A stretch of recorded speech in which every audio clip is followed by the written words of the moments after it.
Welcome to Indus pharma. आज हम metronidazole का कंप्लीट रिव्यू करने वाले हैं।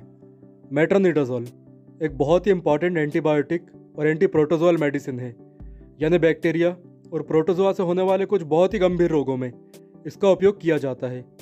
इसके बारे में आगे बताने से पहले आप अपनी स्क्रीन पर उन बीमारियों के नाम देख लीजिए बहुत ही ध्यान से, जिनके लिए डॉक्टर मेट्रोनिडाज़ोल को रिकमेंड करते हैं। इसे आप बहुत ही ध्यान से देखें, और यदि आपको लगता है कि आप या आपकी जान पहचान का कोई व्यक्ति इन बीमारियों से ग्रस्त है तो मेट्रोनिडाज़ोल आपके काम आ सकती है, क्योंकि एक ब्रॉड स्पेक्ट्रम एंटीबायोटिक और एंटी प्रोटोजोअल मेडिसिन है, इसीलिए ये इतने अधिक रोगों में काम आती है। चलिए अब इसकी जानकारी ले लेते हैं। तो यह अधिकतर 10 या 15 टैबलेट का एक पत्ता आता है और ये काफ़ी सस्ती दवा है। बाज़ार में कई ब्रांड नेम से अवेलेबल है, जिसे आप अपनी स्क्रीन पर देख सकते हैं। इसके अलावा ये दवा मेट्रोनिडाज़ोल के जेनरिक नाम से ही अवेलेबल है, जिसे आप या तो प्रधानमंत्री जन औषधि केंद्र से या फिर जेनरिक मेडिकल स्टोर से भी ले सकते हैं। आइए अब जान लेते हैं कि यह दवा कैसे काम करती है। देखिए, मेट्रोनिडाज़ोल नाइट्रोइमिडाज़ोल क्लास की दवा है जो माइक्रोब्स, खासकर बैक्टीरिया को खत्म करने के काम आती है। इसी के साथ ये एंथेलमेंटिक प्रॉपर्टीज़ भी रखती है, यानी वर्म्स को खत्म करने के गुण। आपने देखा होगा कि कई लोगों, खासकर बच्चों के पेट में कीड़े हो जाते हैं, जैसे कि टैप वर्म या राउंड वर्म, तो ये दवा इन कीड़ों को मारने के भी काम आती है। अब देखते हैं कि ये बैक्टीरिया को किस तरह खत्म करती है। तो जब कोई व्यक्ति इस दवा को लेता है तो ये बैक्टीरियल सेल तक पहुंचती है और उसकी सेल वॉल से होते हुए अंदर चली जाती है। बैक्टीरिया के अंदर इस दवा के मॉलिक्यूल डाइजेस्ट किए जाते हैं, और ये डाइजेस्ट हुए मॉलिक्यूल बैक्टीरिया के प्रोटीन को तोड़ देते हैं या उसके डीएनए को ही नष्ट कर देते हैं, और इस तरह बैक्टीरिया की डेथ हो जाती है। अब बात आती है प्रोटोजोआ या हेल्मिन पैरासाइट की, जैसे कि टैप वर्म या दूसरे वर्म की। तो ज़्यादातर लोगों को इसकी जानकारी नहीं है, इसीलिए आम लोग और मेडिकल स्टूडेंट भी इसे बहुत ही ध्यान से सुने। दरअसल ल्यूमिनल प्रोटोजोआ और बैक्टीरिया का फर्मेंटेशन एंजाइम एक जैसा ही रहता है, जिसका नाम है POR। यह एंजाइम जिस तरह बैक्टीरिया में मेट्रोनिडाज़ोल को डाइजेस्ट करता है, ठीक उसी तरह ल्यूमिनल प्रोटोजोआ में भी डाइजेस्ट करता है। इसीलिए ये दवा प्रोटोजोअल, स्पेशली हेलमिंथ इन्फेक्शन में काम आती है। लेकिन कीड़ों को मारने के लिए मेट्रोनिडाज़ोल को जब दूसरी दवाओं के कॉम्बिनेशन के साथ यूज़ किया जाता है, तब ये और अधिक प्रभावी हो जाती है।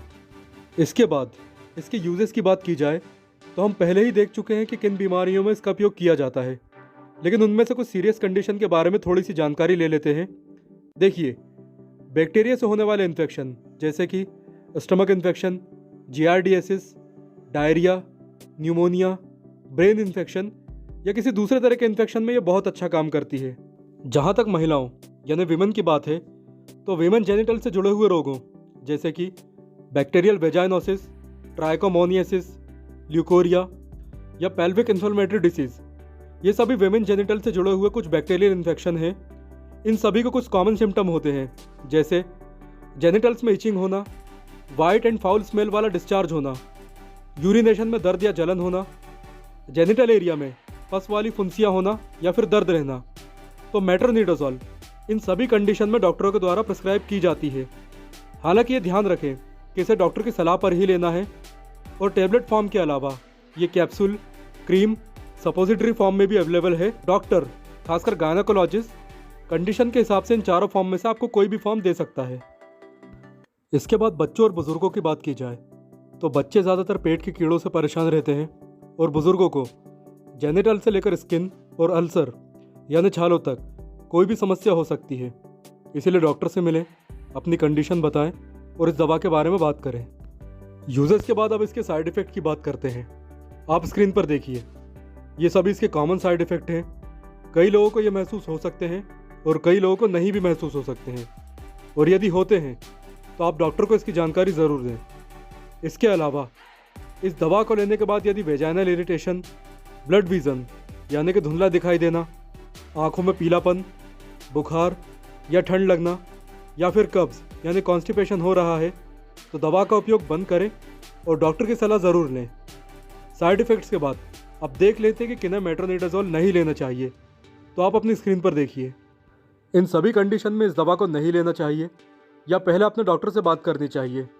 इनके अलावा यदि किसी को एलर्जी है, नर्व डिसऑर्डर या फिर क्रॉन डिसीज़ है, या फिर मिर्गी के दौरे आते हैं, तो ऐसे लोगों को भी इस दवा को नहीं लेना चाहिए। इसके बाद आप इस दवा से जुड़े हुए कुछ सवाल ले लेते हैं। पहला सवाल है, क्या प्रेग्नेंट और ब्रेस्ट फीडिंग महिलाएं इसे यूज़ कर सकती हैं? तो इसका जवाब है, यदि कोई महिला अपनी प्रेगनेंसी के अर्ली स्टेज में है, यानी 1, 2 या 3 महीने में, तो इस दवा को बिल्कुल भी ना लें। हालांकि बाद में डॉक्टर की सलाह से इस दवा को लिया जा सकता है। और ब्रेस्ट फीडिंग महिलाएं इसे बिल्कुल भी ना लें, क्योंकि ये बच्चों में पास हो सकती है और उन्हें नुकसान पहुंचा सकती है। दूसरा सवाल है, क्या शराबी व्यक्ति इस दवा को ले सकते हैं? तो इसका जवाब है, बिल्कुल नहीं, शराबी व्यक्ति इस दवा को उपयोग नहीं कर सकते। और तीसरा सवाल है, क्या बीपी के रोगी इसे ले सकते हैं? तो इसका जवाब है, बीपी के रोगी केवल कुछ कंडीशन में इसे यूज़ कर सकते हैं, इसलिए पहले डॉक्टर को अपनी मेडिकल हिस्ट्री बता दें। इसके अलावा लो बीपी के रोगी इस दवा को ना लें, क्योंकि इससे ब्लड काउंट कम भी हो सकता है। तो ये कुछ कॉमन क्वेश्चंस थे, और यदि इस दवा से संबंधित आपका कोई और सवाल है तो कमेंट बॉक्स में आप पूछ सकते हैं। और एक बात याद रखें कि वायरल इन्फेक्शन जैसे कि फ्लू में ये दवा काम नहीं आती है, उसके लिए आप एंटीवायरल दवाएं ले सकते हैं। अब वीडियो के अंत में आप उन दवाओं की लिस्ट देख लीजिए जिनके साथ मेट्रोनिडाज़ोल रिएक्शन कर सकती है। यदि ये दवाएं आप पहले से ले रहे हैं और मेट्रोनिडाज़ोल भी लेना चाहते हैं, या फिर आपके डॉक्टर ने मेट्रोनिडाज़ोल को प्रिस्क्राइब किया है, तो आप डॉक्टर को इन दवाओं की जानकारी ज़रूर दें। इसी के साथ इस वीडियो को समाप्त करते हैं, और यदि ये जानकारी आपको हेल्पफुल लगी है तो इस वीडियो को शेयर करें और चैनल को ज़रूर सब्सक्राइब करें। Thanks for watching.